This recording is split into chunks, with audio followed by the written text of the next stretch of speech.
નમસ્કાર, આજે વાત કરીએ ટી.એસ. એલિયટની ધ વેસ્ટલેન્ડ વિશે.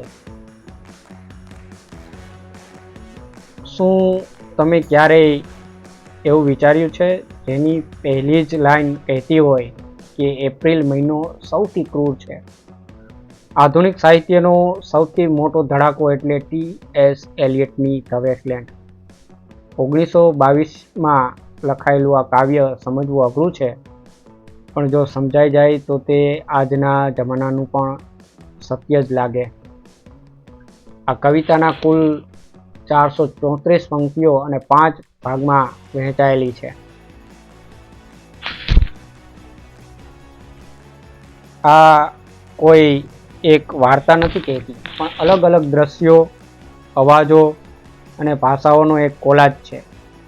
એલિયટ કહે છે કે આધુનિક માણસ અંદરથી ખાલી થઈ ગયો છે. તે એક વેરાન જમીન એટલે કે વેસ્ટલેન્ડ જેવો છે. એલિયટ અહીં બતાવે છે કે પહેલાના જમાનામાં માણસ પાસે શ્રદ્ધા હતી, પણ આજના ટેકનોલોજી અને યુદ્ધના જમાનામાં માણસ મશીન બની ગયો છે. તેનામાં સંવેદના નથી, પ્રેમમાં ઊંડાણ નથી.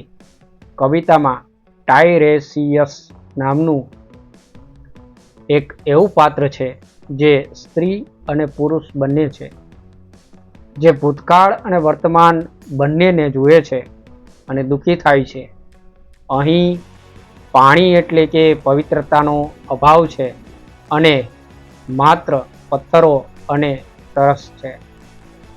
ખાસ વાત એ છે કે આટલી નિરાશા પછી કવિતાનો અંત ક્યાં થાય છે? ભારત પર.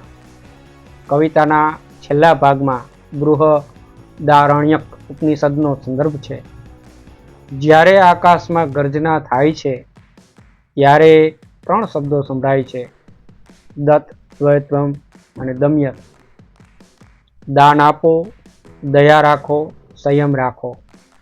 અને કવિતા પૂરી થાય છે હિન્દી સંસ્કૃતના એ પ્રસિદ્ધ શબ્દોથી: શાંતિ, શાંતિ, શાંતિ. ધ વેસ્ટલેન્ડ આપણને યાદ અપાવે છે કે જો આપણે આંતરિક શાંતિ જોઈતી હોય તો આપણે ફરીથી આધ્યાત્મિકતા તરફ વળવું પડશે.